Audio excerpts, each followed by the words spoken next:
अगर आप भी बाज़ार जैसे फ्राई नान घर में बनाना चाहते हैं तो आप बहुत आसानी के साथ मेरी इस रेसिपी को फॉलो करते हुए बना सकते हैं। तो बिना देर किए मैं अपनी रेसिपी की तरफ चलती हूँ। तो आपने इस रेसिपी को एंड तक लाजमी वॉच करना है, कोई भी स्टेप मिस नहीं करना। अगर आपने मिस कर दिया तो आप जो है वो बिल्कुल भी मेरी तरीके से रेसिपी नहीं बना पाएंगे। तो सबसे पहले जो है वो यहाँ पे हमने 3 टेबल स्पून बेसन ले लिया है। बेसन को जो है वो हमने छान लिया था अच्छी तरह से।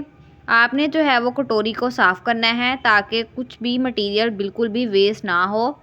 बेसन शामिल करने के बाद यहाँ पे मैंने 2 अदद छोटे साइज़ की प्याज को कटिंग कर लिया था बारीक बारीक, ठीक है।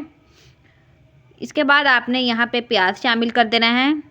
इसके बाद जो है मैंने 4 अदद दरमियाने साइज़ के आलूओं को कटिंग कर लिया था बारीक बारीक। ये देख लें, इसकी शेप जो है वो इस तरह की है। आप जिस तरह की कटिंग करना चाहते हैं ये आपकी अपनी मर्ज़ी है।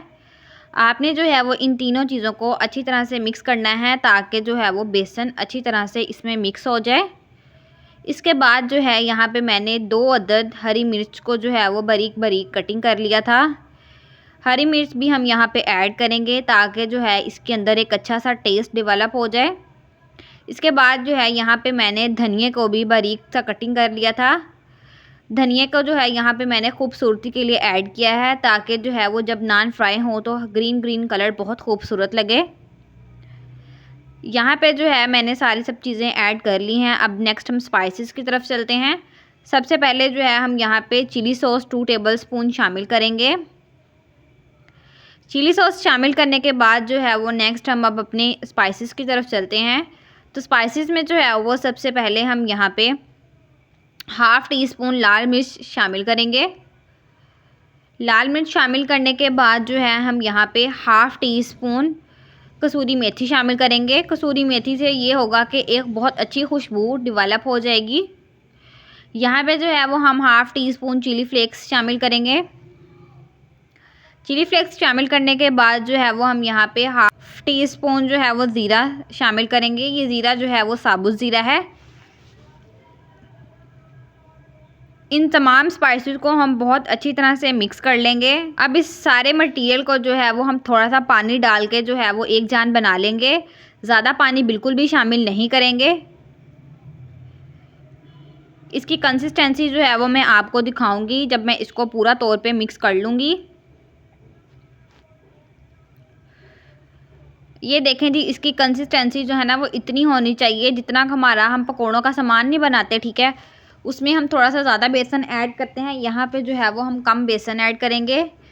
इसके बाद जो है वो आपने सादे नान बाज़ार से ले लेने हैं।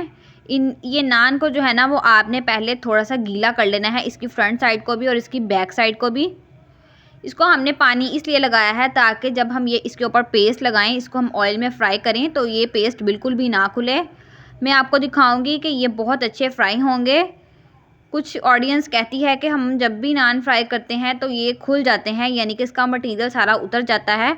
तो जब आप इसको पानी लगा के बनाएंगे ना तो बहुत अच्छी से इसकी लुक भी आएगी, ठीक है, और आपका इसके ऊपर जितना भी आपने मटेरियल लगाया है वो बिल्कुल भी नहीं उतरेगा। ये हमारा नान रेडी हो चुका है। अब दूसरी साइड पे जो है वो मैंने कढ़ाई के अंदर ऑयल भी शामिल कर लिया है। ऑयल शामिल करने के बाद जो है मैंने ऑयल को तकरीबन प्री हीट कर लिया है। 5 से 10 मिनट बिल्कुल लो फ्लेम रखनी है आपने, ठीक है। अब जो है हम इसके अंदर नान डाल दिया है। ये देख लें, आपने जो है वो नान को बिल्कुल इस तरह से डाल देना है और फ्लेम को बिल्कुल लो कर देना है। अब जो है वो आपने किसी भी स्पैचुला के साथ जो है वो इसको प्रेस करना है ताकि जो है वो ऊपर वाले हिस्से पे भी जो है ना वो ऑयल आ जाए, ठीक है, ताकि नीचे से ब्राउन होने के साथ साथ जो है ये ऊपर से भी बहुत अच्छी तरह से पकने लग जाए। इस तरह से जो है वो आपने इसको करना है। अगर व्यूअर्स इस स्टेप पे आकर आपको मेरी रेसिपी ज़रा सी भी अच्छी लग रही है तो काइंडली मेरे चैनल को सब्सक्राइब कर लें। साथ में लगे बेल आइकन का बटन भी ज़रूर प्रेस कर लें ताकि हर न्यू आने वाली वीडियो का नोटिफिकेशन आपको टाइम से मिलता रहे। जब आपको लगे कि आपका नीचे वाला हिस्सा ब्राउन हो चुका है, अब जो है वो आप इसकी टर्न चेंज कर दें। तकरीबन इस नान फ्राई होने में तकरीबन पूरा 10 मिनट लग गए थे। बिल्कुल इसको लो फ्लेम पे मैंने इसको फ्राई किया है। ये देख लें, मटेरियल जो है ना वो बिल्कुल भी नहीं खुला, बिल्कुल भी ऑयल में अलग नहीं हुआ। जब आपको लगे कि आपका नान बिल्कुल फ्राई हो चुका है तो आपने जो है वो सबसे पहले इसको किसी भी स्पैचुला के साथ पकड़ के आपने इसके ऑयल को जो है वो एक्सट्रैक्ट कर देना है। इस तरह से जो है वो आपने इसको 2 से 3 मिनट के लिए रख लेना है ताकि जो है वो ऑयल सारा नीचे एक्सट्रैक्ट हो जाए। ये था हमारा नान, बिल्कुल बहुत ही अच्छा क्रिस्पी सा फ्राई हो चुका है। मैं उम्मीद करती हूँ कि व्यूअर्स आपको मेरी रेसिपी अच्छी लगी होगी। अगर आपको ज़रा सी भी मेरी रेसिपी अच्छी लगे तो लाइक करें, शेयर करें, कमेंट करें, अपने फैमिली फ्रेंड्स के साथ लाजमी शेयर करें। अब हम चलते हैं जी इसकी फ़ाइनल लुक की तरफ। ये जी हमारे नान की जो है वो फ्राई नान की फ़ाइनल लुक है। बाज़ार जैसा नान घर में बनाएं। इंशाल्लाह आप सबसे नेक्स्ट किसी अच्छी सी वीडियो में मुलाकात होगी। अपना और अपनी फैमिली का ख्याल रखिएगा। मुझे अपनी दुआ में याद रखिएगा। मुझे दे इजाज़त। अल्लाह हाफ़िज़। मेरा चैनल सब्सक्राइब कीजिएगा।